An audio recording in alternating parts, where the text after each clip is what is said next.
Ecclésiaste 9, verset 8, donc si quelqu'un dans la page, il peut faire lecture. Que tes vêtements soient blancs en tout temps, et que le parfum ne manque point sur ta tête.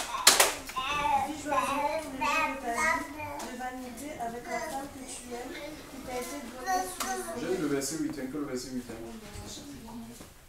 Je ne sais pas, je pas. Je suis à l'ancienne législation. C'est page 748 pour ceux qui ont la nouvelle législation. Le verset 8. Le verset 8. C'est bon? Qu'en tout temps, Oui. tes vêtements soient blancs, Oui. et que l'huile ne manque point sur ta tête. Amen. Que tes vêtements soient blancs et que l'huile ne manque point sur ta tête. C'est un impératif, chef pasteur. Donc l'huile ici symbolise l'onction. C'est l'onction apostolique. Alors, pour que l'huile coule continuellement dans notre vie, un peu comme quand nous lisons le psaume 33, il est dit ceci, il est doux et agréable pour les frères de demeurer unis ensemble. C'est comme l'huile qui coule sur la tête d'Aaron, sur sa barbe, ses vêtements, chers frères et sœurs, que c'est là que Dieu déverse la vie, la bénédiction et la vie pour l'éternité. Alléluia. Donc, pour avoir l'huile de Dieu, ou l'Esprit Saint, le Saint-Esprit, la présence de Dieu, pour être continuellement rempli de l'Esprit de Dieu, il y a un impératif. C'est que le vêtement, chers frères et sœurs, notre vêtement doit être blanc. Le blanc, ça nous parle de la pureté, tout simplement. Alléluia. Il ne s'agit pas de mettre un vêtement blanc et penser que, avec ce vêtement, un vêtement naturel blanc, et penser que, voilà, en mettant ce vêtement, j'aurais l'huile de Dieu, j'aurais la présence du Seigneur en contenu dans ma vie. Il y a certaines religions qui le font. Hein, ils lisent la Bible de manière littérale.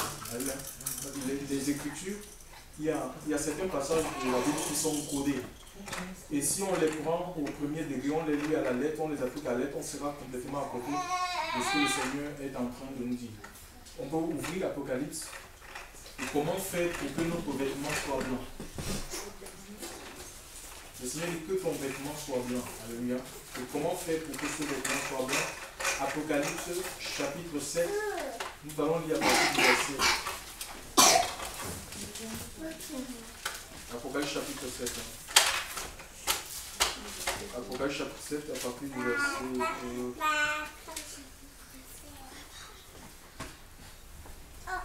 À partir du verset 10.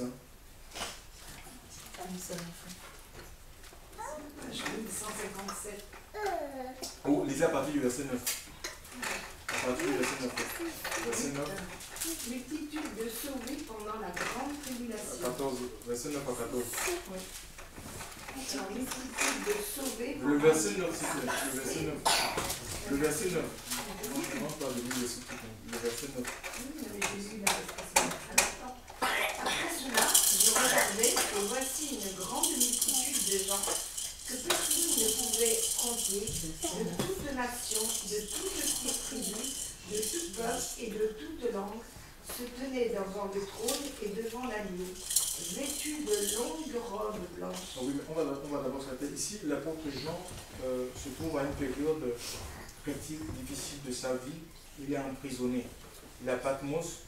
À cause du témoignage de Jésus, lorsque nous lisons les premiers chapitres de l'Apocalypse. Il n'avait pas volé, il n'avait pas détourné les fonds, il est en prison tout simplement, il est persécuté. Donc la persécution fait partie intégrante de la vie chrétienne. Il y a certaines personnes qui comprennent mal le christianisme. Ils pensent que marcher avec Dieu, on est présent. Il y a certains prédicateurs qui présentent seulement l'aspect positif de la marche avec le Seigneur. Alléluia. Oui, on peut avoir des bénédictions, on peut obtenir, il y a des faveurs, des grâces que Dieu nous accorde, mais elles sont liées aux persécutions. Il y a de la souffrance. Alléluia. Il y a de la souffrance. Et c'est à nous d'accepter. Alléluia. Gloire à Dieu. Ma soeur, tu veux continuer? Se tenaient devant le trône et devant l'agneau, vêtus de longues robes blanches, et ils avaient des palmes dans leurs mains. Et ils criaient d'une voix forte en disant: Le salut est à notre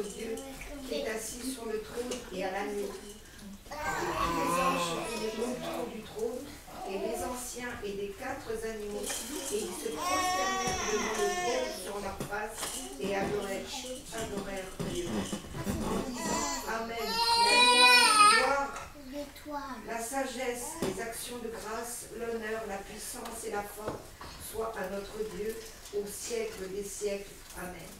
Et l'un des anciens prit la parole et me dit, ceux qui sont revêtus de longues robes blanches, qui sont-ils et d'où sont-ils vêtus?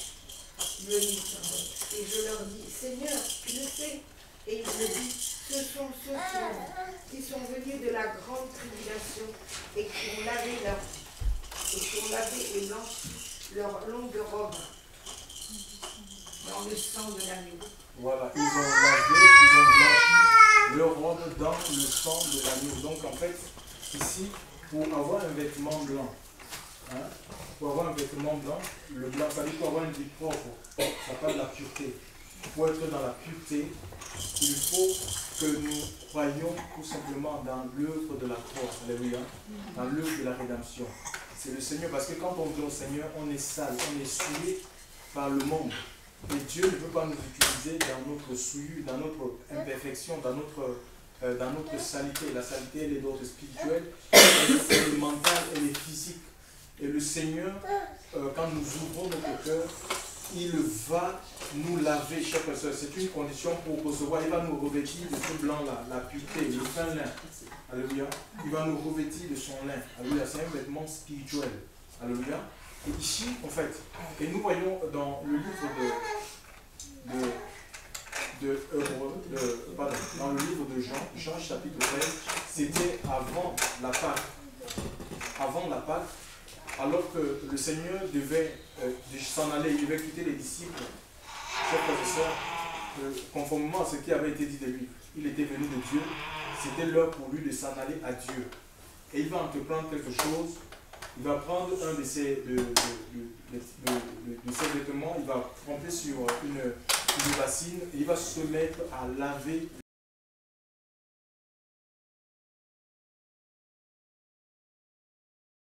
Pierre, qui va résister en disant, Seigneur, non, tu ne me laveras pas, tu ne me laveras pas les pieds. Le Seigneur lui dit, ce que je suis en train de faire, maintenant, tu le comprendras plus tard. Si je ne te lave les pieds, tu n'auras pas part avec moi. Alléluia. Donc, pour avoir part à la vie, Jésus est la source de vie, il est source de salut. Il n'y a de salut en aucun autre, car il n'y a sous le ciel aucun autre nom qui a été donné parmi les hommes par lesquels nous devions être sauvés. C'est le nom qui nous sauve. Il nous sauve dans notre tripartie, parce qu'on est fait corps, on est âme, on est esprit. Dans le Seigneur, le corps qui peut être malade, condamné par la médecine, chers frères et sœurs, le Seigneur peut guérir ce corps. Il a le pouvoir de lever la condamnation. Il nous sauve aussi dans notre âme, c'est la partie émotionnelle. On peut être blessé dans nos émotions, chers frères et sœurs. Le Seigneur restaure nos émotions. On peut être dans la tristesse, il change notre tristesse en joie. Alléluia. Il guérit les peines de l'âme. La Bible nous dit que c'est par ses mains sûr que nous sommes guéris. Donc aussi, notre esprit, il marque notre esprit de son sceau pour le jour de la rédemption. Parce que nous sommes sur la terre. Et que si le Seigneur, quand on croit au Seigneur, on n'est pas... On est sauvé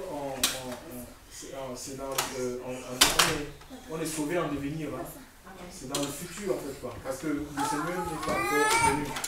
Et si nous croyons, nous rencontrons le Christ maintenant, nous sommes sauvés. Si jamais il m'arrive de fermer les yeux, vous direz, je vais directement je vais aller dans la présence de Dieu. Mais comme je continue à vivre et que le Seigneur n'est pas encore là, il dit, qu'est-ce qu'il dit? Il faut que tu conserves le sceau, il faut que tu conserves cette pureté-là. Et le rôle du Saint-Esprit, c'est de nous maintenir dans la pureté. Alléluia. Donc, parce que par nous-mêmes, on ne peut pas. Donc, nous avons besoin de l'Esprit. Et pour cela, nous devons nous maintenir dans la pureté de Dieu. Parce qu'en Christ, tous ceux qui viennent dans le Seigneur, ils deviennent des nouvelles créations. Le Seigneur change, mais la création, elle n'est pas totale. C'est au fur et à mesure que nous ouvrons notre cœur que nous allons de transformation en transformation et acceptant la transformation de Dieu dans notre vie, l'huile de l'Esprit, la présence de Dieu va continuellement couler en nous et c'est elle qui nous donne la force de ne pas, parce que le Saint-Esprit, ça joue le rôle du sel. Le sel a pour but de conserver, ça conserve les aliments, alléluia. Ça évite la putréfaction, le pourrissement des aliments. Le monde est pourri par le péché, par toutes sortes de déviance et l'Esprit de Dieu, nous en avons besoin, chers soeurs. Nous avons besoin de l'onction de Dieu dans notre vie. Alléluia. C'est l'onction qui éloigne les démons. Les démons vont venir. C'est le feu, c'est un feu. C'est le feu de sa présence. Lorsque nous avons le feu de Dieu dans notre vie, les démons viendront. On ne peut pas empêcher les démons de venir. Ils viendront nous oppresser, mais ils ne peuvent rien contre nous. Parce que celui qui est en nous est plus fort que le maître Satan. Nous avons besoin de l'onction de Dieu dans notre vie, chers frères, pour servir Dieu. Servir Dieu, ça veut dire pour obéir. Le premier service, c'est d'abord l'obéissance à Dieu. On ne peut pas, c'est impossible d'obéir à Dieu si nous n'avons pas l'onction du Saint-Esprit dans notre vie. Nous avons besoin de l'onction de Dieu. Vous savez, David avait cette habitude de oindre les armes, et même dans l'armée, pour les gens qui travaillent dans l'armurerie, ils savent aller leur demander, poser la question, que pour maintenir les armes, pour que les armes ne rouillent pas, ils utilisent de l'huile. Ils entretiennent ces armes avec de l'huile. Alléluia. Et l'huile de Dieu, nous avons besoin de cette huile, chers frères et sœurs, pour être en fait efficace. Pour être efficace dans l'œuvre. Parce qu'en fait, on peut recevoir. Dieu nous a donné une armure, le bouclier de la foi, l'épée de l'esprit. Mais tous ces armes, la cuirasse, les chaussures, tous ces armes ont besoin d'être trempées dans l'huile. Alléluia. Trempées dans l'huile de Dieu. Parce qu'en fait, on peut recevoir les flèches. Nous sommes dans une guerre, nous sommes engagés dans une guerre. Nous sommes en guerre, pas avec nos frères et sœurs, mais avec Satan. Alléluia. Et Satan peut utiliser les hommes même pour nous attaquer, pour nous oppresser. Il y aura des flèches. On va t'envoyer des flèches.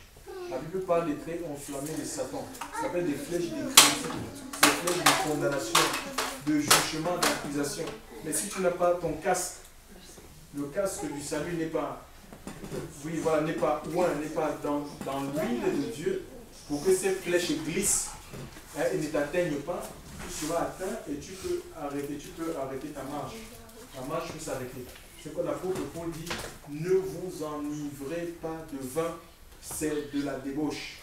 S'il y a des gens qui boivent du vin, c'est avec modération, parce que la Bible n'est pas contre. Mais c'est de la débauche. Il ne faut pas boire au point de s'enivrer.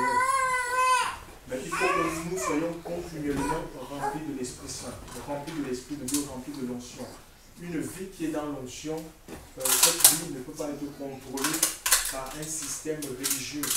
Une vie qui est dans l'onction, une vie ne peut pas être contrôlée par des hommes, chers frères et sœurs dans le Seigneur. Une vie qui est dans l'onction, cette vie ne manquera pas les rendez-vous divins. Nous serons au bon endroit. C'est une vie qui est en alerte. Alléluia. Nous pouvons dormir. Mais notre cœur, notre esprit veille. Mon cœur veille. Ecclésiaste chapitre 5. Ecclésiaste au Cantique des Cantiques, j'ai peur de dire une connerie. Ça doit être Cantique des Cantiques 5, verset 3.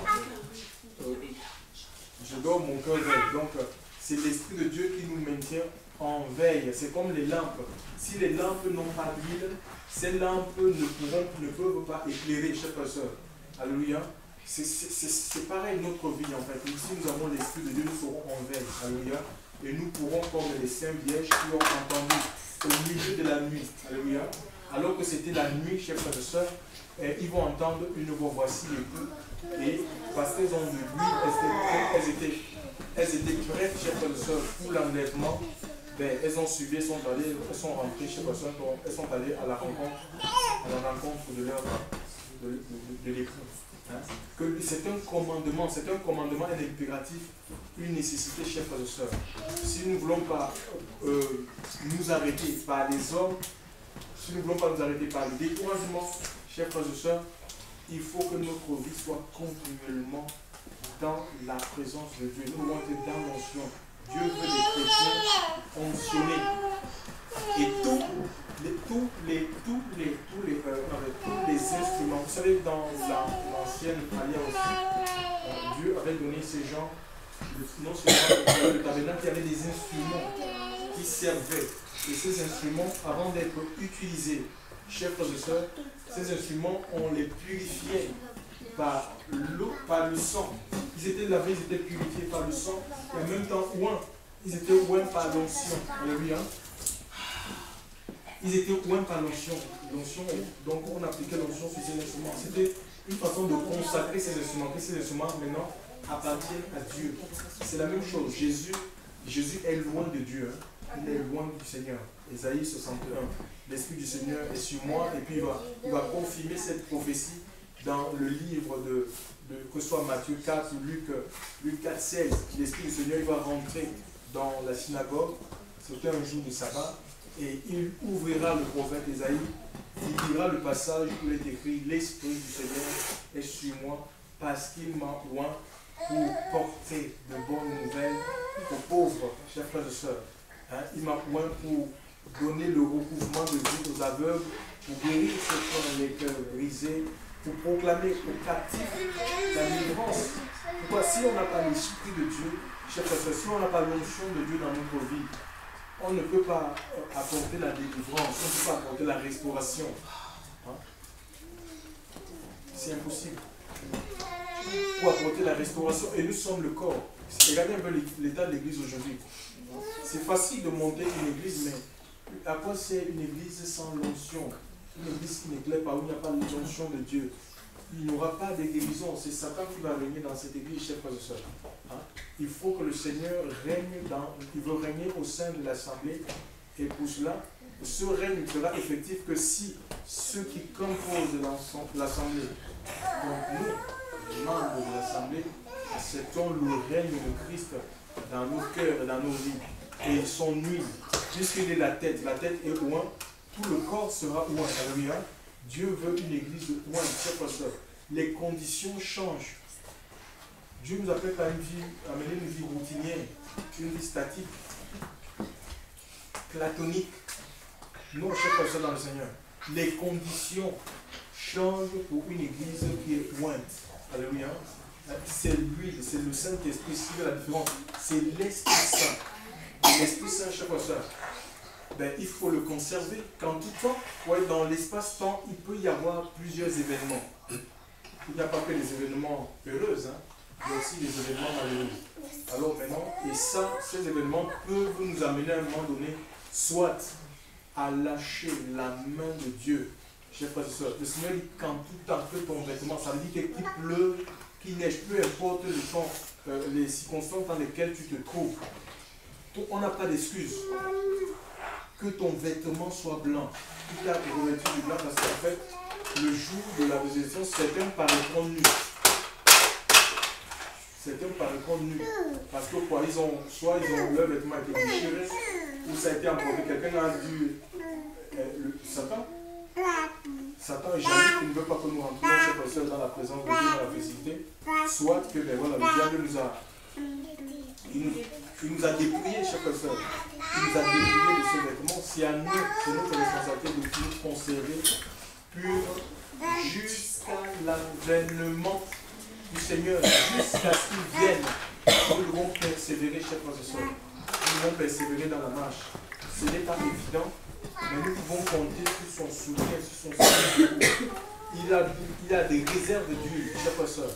Il a des réserves d'huile, un peu comme pour maintenir les lampes allumées, un peu comme celle de l'électricité. Nous avons la lumière parce que il y a tout un mécanisme, il y a des câbles qui sont reliés à une source, chers frères et sœurs. C'est la même chose. Et Jésus est la source. Il faut qu'on soit attaché à lui. Donc, on ne peut pas dire non, moi je ne sais pas comment recevoir l'onction d'huile.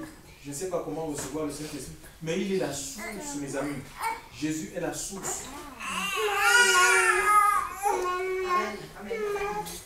Il est la source. Donc il n'y a pas autre chose. Ce n'est pas la religion, ce n'est pas une organisation, ce n'est pas un groupe. C'est lui la source. Alléluia. C'est lui la source. Et si nous ouvrons nos cœurs, il est source d'eau vive. Il est la source d'eau vive. Jean 7, 37. Les fleuves d'eau vive couleront de notre sens jusque dans l'éternité. Mais il disait cela de l'esprit que devait recevoir ceux qui croiraient en lui. Donc il faut qu'on ouvre ça se passe au niveau du cœur, ce n'est pas au niveau de la tête. C'est le cœur. C'est la connaissance révélatrice. Alléluia. La révélation, c'est dans le cœur. Et pour cela, il faut qu'on ouvre notre cœur à Dieu. Et le Seigneur va remplir ce cœur de sa présence. Hein, ouais. Nous pouvons adorer Dieu.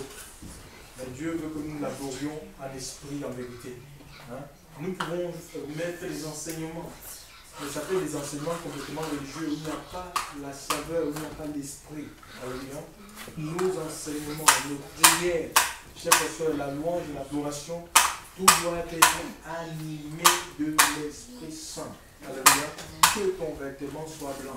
Si tu l'as sali ce matin, si tu as sali ton vêtement ce matin, le Seigneur te dit oui, on peut salir notre vêtement. On peut nous-mêmes aller dans la cité. Alléluia.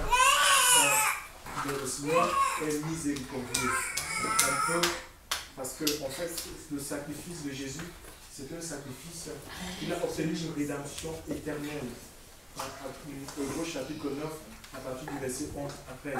Donc ça veut dire que son sang, quoique l'œuvre ait été accomplie il y a plus de 2015 ans, son sacrifice est encore efficace au moment où je suis en train de vous parler pour nous purifier. Alléluia. Il nous a purifiés de nos péchés passés.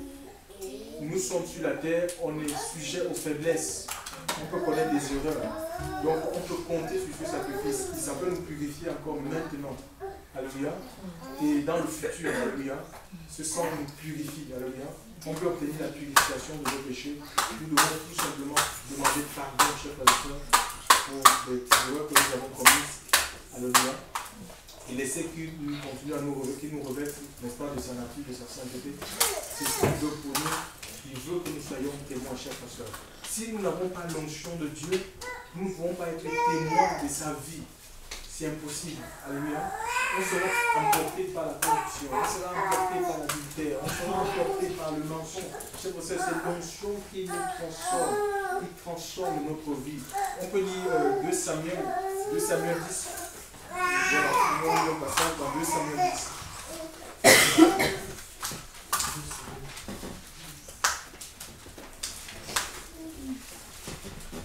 2 Samuel 10.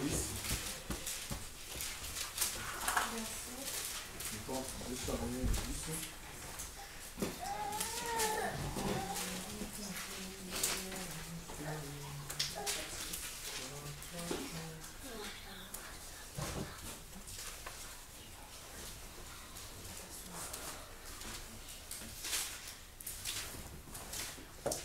Non, c'est 1 Samuel 17.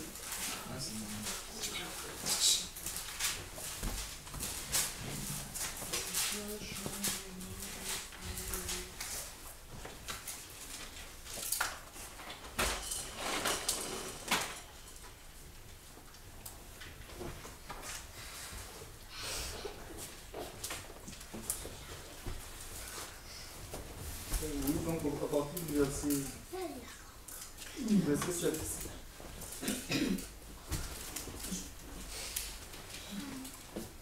Et quand ces signes te seront arrivés, fais avec force ce que tu trouveras, car Dieu est avec toi. Oui, Puis tu descendras devant moi à Gilgal, et voici, je descendrai vers toi pour offrir des holocaustes et des sacrifices de délivrance de paix. Tu m'attendras là 7 jours jusqu'à ce que je vienne et que je te déclare ce que tu devras faire. Il arriva donc aussitôt que Saul lui retournait le dos. le salut. Saül lui tournait le dos pour se séparer de Samuel. Dieu changea son cœur et tout ce qui s'accomplit, Ouais, Dieu changea son cœur. Il sera changé. Quand le cœur est changé, c'est notre vie en fait. Le cœur, c'est notre changé. En fait, le Seigneur, quand il nous appelle, le cœur de Saül a été changé parce que l'Esprit de Dieu est descendu sur lui. L'Esprit de Dieu est descendu sur lui parce que quand nous disons plus haut, il est oint. Alléluia. Et Dieu va utiliser Samuel pour le oint. Et il sera changé en un autre homme. Alléluia. C'est ça, c'est la nouvelle naissance. C'est ça la nouvelle création. Ceux qui sont en Christ, ils deviennent des nouvelles créations. Les choses anciennes sont passées et toutes choses sont faites nouvelles. Cela vient de Dieu. C'est l'Esprit Saint en nous qui change nos désirs. Hein? Par exemple, si on était adonné à la drogue, si on était adonné à la pornographie, si on était adonné vraiment au mensonge, à la corruption, ces choses sont là. La drogue, c'est pas parce que tu viens à Jésus que la drogue arrête de circuler. Non, la drogue est là. Et tu auras même des gens qui viendront te proposer de la drogue. Mais ton cœur, toi, tu n'as plus envie de ça. Parce qu'il y a quelque chose, parce que ton cœur est changé. Et nous avons besoin d'être changés de l'extérieur. Aujourd'hui, on a plus changé les religions. Les gens sont passés des religions traditionnelles à des religions modernes, modernistes. C'est pas ça la nouvelle naissance. C'est le changement au niveau du cœur. Alléluia. Hein, c'est notre cœur qui est transformé. Hein, on ne va plus là. C'est ça la conversion. C'est ça la conversion. Et ça, c'est l'Esprit Saint. Ça, c'est l'œuvre du Saint-Esprit dans un cœur et dans une vie. Ce n'est pas une adhésion à un mouvement, à une organisation, à une philosophie quelconque. C'est vraiment ce notre cœur qui est transformé. Et cette transformation est visible par les gens que nous côtoyons, ou les gens que nous connaissons, la famille que voit, que baisse. Cet enfant, si cette fille, ma fille a changé, ma fille est transformée, elle est une nouvelle personne. Ça, c'est l'onction de Dieu qui le fait. Et nous allons de transformation en transformation. Nous allons de gloire en gloire, nous dit l'Écriture. Nous allons de progrès en progrès. Donc, l'œuvre de Dieu ne s'arrête pas le jour où on fait la rencontre avec le Seigneur. Non, c'est une œuvre qui continue jusqu'à ce que le Christ doit revenir. Et l'apôtre Paul va dire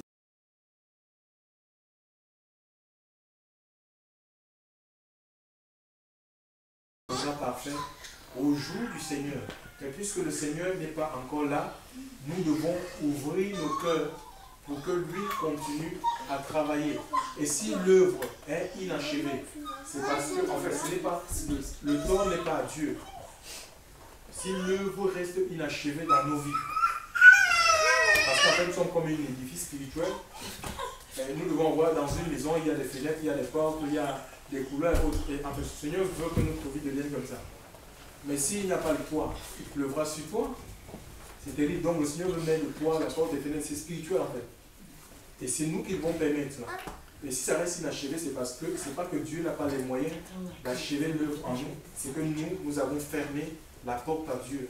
Nous avons arrêté l'action du Seigneur. Les circonstances peuvent le faire. Mais ce n'est pas des excuses en fait. Aucune excuse ne tient pas. Parce qu'en fait, on a arrêté. Le Seigneur nous a tout dit dans sa parole. Alléluia. Il nous a pas seulement montré le côté positif de la marche avec lui. Il a aussi montré les choses auxquelles on peut être confronté, les persécutions, les épreuves, les outrages, la trahison. Mais on peut compter sur sa fidélité. Alléluia.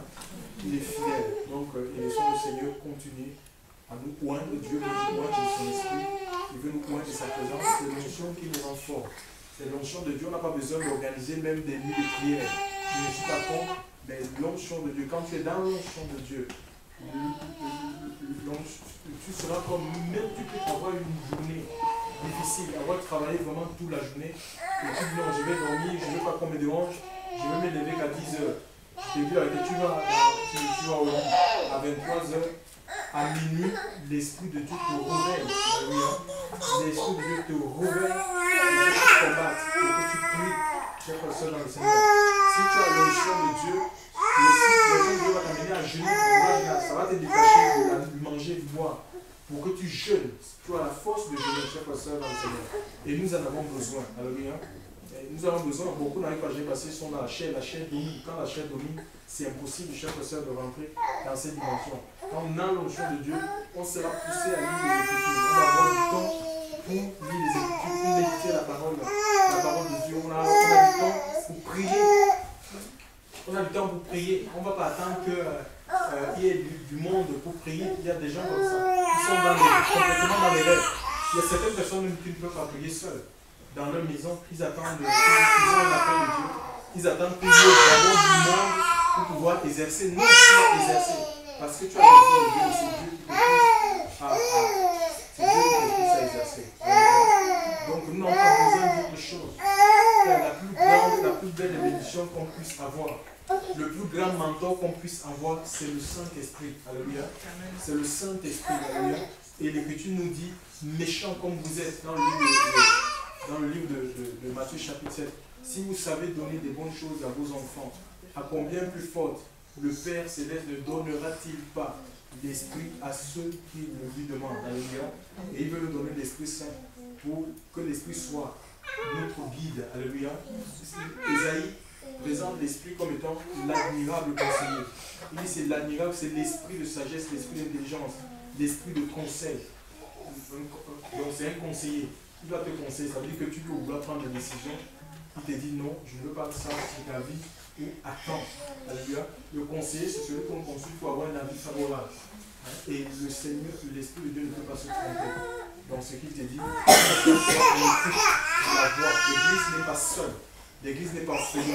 Et si l'église est vaincue aujourd'hui, elle est vaincue, elle est asservie par le péché, par les démons, c'est parce qu'elle ne veut pas écouter. Elle a mis le Saint-Esprit à côté. Le Saint-Esprit à côté, ce n'est pas l'Esprit de Dieu qui gouverne.